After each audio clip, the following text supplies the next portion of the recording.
In today's video, I'm going to teach you how to create custom reports in HubSpot. Let's start from your HubSpot home screen. From here, open the reporting panel and click Reports.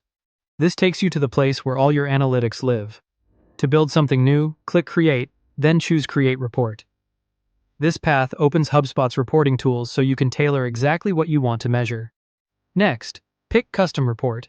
A custom report lets you define the data sources, fields, and visualizations you care about, instead of relying on pre-built templates.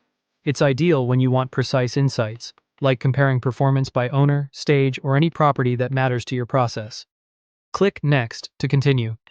Choose Create Report on your own to open the Advanced Builder, then click Next. You'll see a blank canvas with your available fields on the left and configuration options on the right. Think of this as your workspace. You drag in the properties you want to analyze and decide how to visualize them. Drag and drop.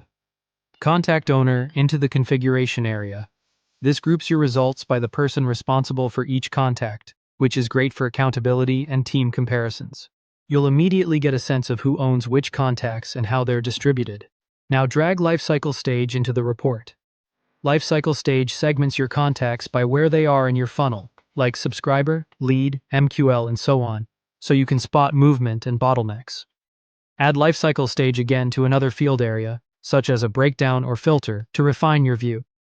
For example, you might use it to limit the report to a subset of stages, or to split bars or columns by stage for side-by-side comparisons.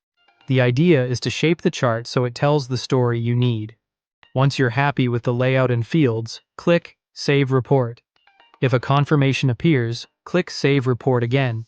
Give your report a clear, descriptive name so teammates can find it later.